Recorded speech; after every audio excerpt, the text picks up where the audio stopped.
Mr. President, who would not have wanted to be at Bondi Beach on a peaceful Sunday afternoon?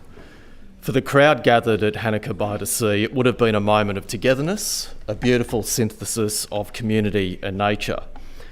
The actions of two men turned that perfect moment into a nightmare, a horrorscape of death, of pain and panic. Over the past week, we have come to learn through the media and through contributions in this place a little about the people whose lives were lost. We have also learned about many of the injured and of the heroes who put their own lives on the line to protect others. Today, we can only scratch the surface. There are many, many more stories of tragedy, despair, and heroism that are still yet to be told. But we owe it to all of those involved and all of those directly impacted by the Bondi massacre to listen to their stories, to give them our love and to give them our support.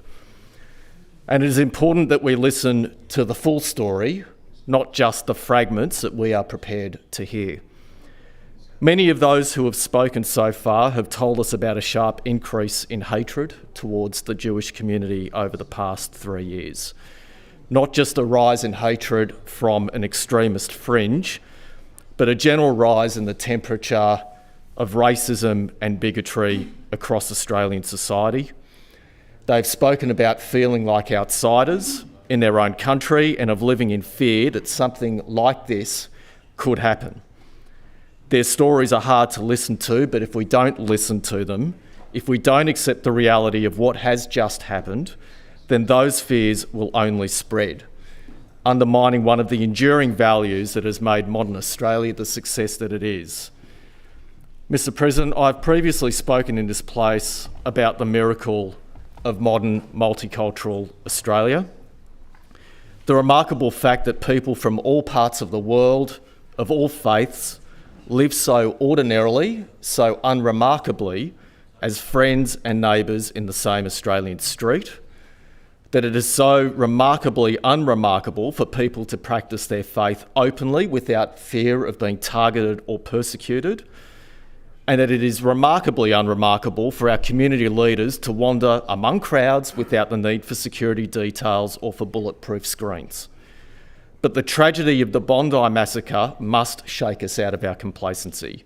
It must warn us that the miracle of modern Australia and its innocence is as vulnerable and fragile as it is precious.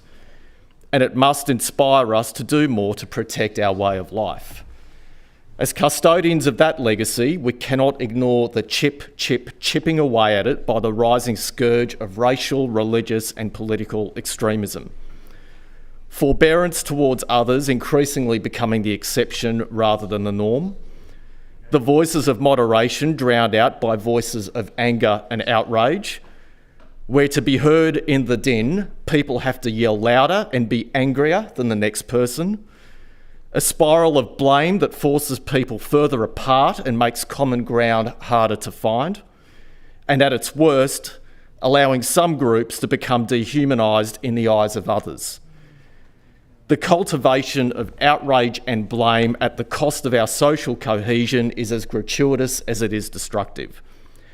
And if we are to respond honestly and unconditionally, if it is people who are on our side that are doing it, we shouldn't contort ourselves into rhetorical knots to make excuses for it.